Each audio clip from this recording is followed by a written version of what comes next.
Thank you. And it's a pleasure to be in your clinic here today at Dothan Pediatric Clinic. And you've got a very impressive facility built in 1996, Dr. Ramsey said. And you've got other satellite clinics around this area, so y'all take care of a lot of children in the Wiregrass, and so that is so vital. You know, we are at somewhat of a crisis. You know, it gets frustrating as governor as we try to do the things to have an adequate general fund budget.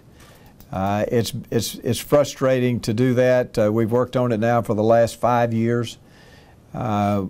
Little success, but usually it's a Band-Aid approach. Every year we patch it up as much as we possibly can with what monies we can find around, but there's no long-term planning. And that's our problem right now, it's hard to get the legislature to look at things 5, 10 years from now and to see how we need to adequately fund the general fund, especially Medicaid. We have over 1 million people on Medicaid in the state of Alabama. That's almost, well, it's not quite 25%. It's a little over 20%. And that's a lot of people. There are, in the state of Alabama, and y'all see a lot of them here, there are 500,000 children who live in poverty. And those children didn't choose to live in poverty. A person who develops mental illness, they didn't choose that.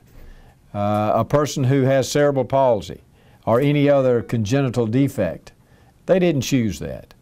But one of the duties of government, you know, government should be smaller. It should have limited scope. But one of the duties of government is to take care of those people in the state that can't take care of themselves.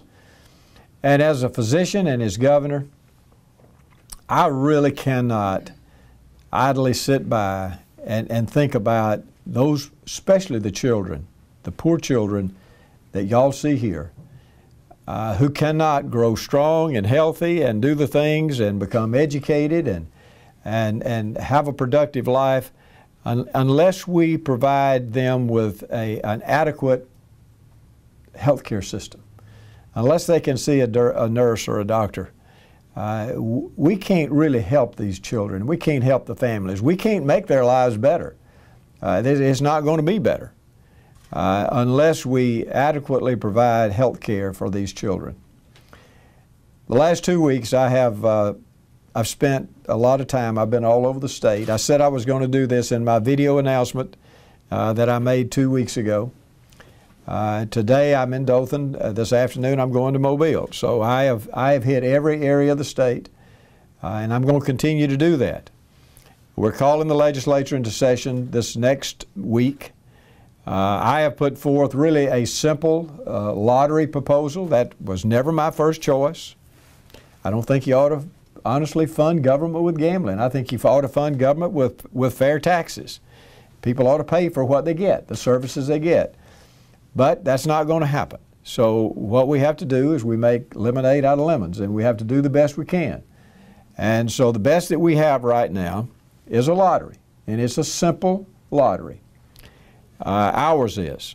And if the legislature does not add a lot to it and they pass it, it will pass the people because it is a very popular issue in the state of Alabama, and we actually are allowing the people to vote on it. And that's all we're asking the legislators to do right now, is just let the people decide. And whatever the people say, we abide by that. If they say no, then we'll do the best we can. I don't think they will say no, but we'll just do the best we can if they do. I think they'll say yes, and then I think we will have adequate funding for Medicaid so that we can set up the regional care organizations that we've put into place over the last 2 or 3 years, are going to put into place. The legislature's passed them, and we're trying to put them into place this year. We'll be able to do that, and I won't have to give back the $748 million that I've negotiated from CMS to institute those regional care organizations. I'm going to have to give that money back if we don't get some adequate funding for Medicaid. I know that your clinic here has been hurt. I know that y'all see I believe you said, Dr. Ramsey, 57%? Yes, sir. 57% of your patients are Medicaid. I didn't have a choice on things that I could cut. We did everything that we could to try not to cut providers. That's the last people we ought to be cutting. Hospitals, you can't cut because of law. Nursing homes, you can't cut. So there are only certain options that we had. There were other options that I tried to do. CMS told us, if you cut anything other than that primary care bump, the $15 million, if you cut anything other than that, you're going to lose the RCOs, you're going to lose the $748 million. But I can tell you this, and I told Dr. Ramsey this, very quickly, we're going to restore that. So that's not for always. I would like to even put the specialist at the Medicare level so that we'd have more specialists that when you need to refer them, that they will take our Medicaid patients. When I was in practice for 35 years, I never asked anybody what kind of insurance they had. And we didn't limit them.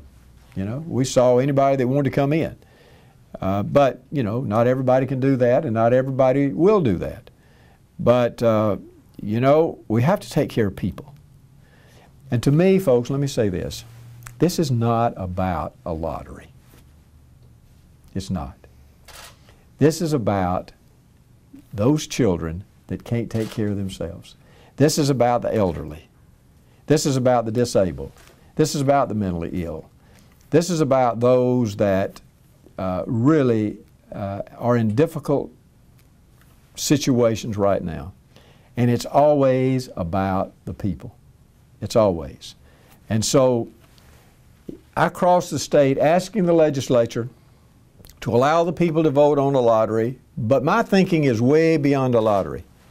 My thinking is not about the lottery itself. My thinking is about these children that y'all see. And I think that that's the way y'all feel about it. I have people, and look, I fought the 1999 lottery because I thought it was poorly designed and I just didn't think it was very good for the state at that time. I'm governor now, and I don't have many choices. And I think that right now this is our last best choice. I'm optimistic that that we're going to get something out of the legislature. And when it comes out of the legislature, I'm also optimistic that it will pass the people's vote. I'm very honored to be with you, and I just want to thank you.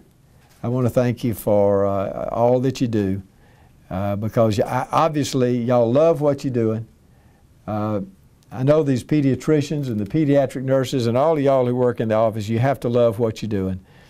And so I want to be here to support you, and I want to lift you up, and I want to tell you that we're going to do everything that we can.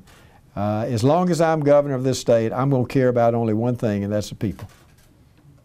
That's all. Thank you, Governor.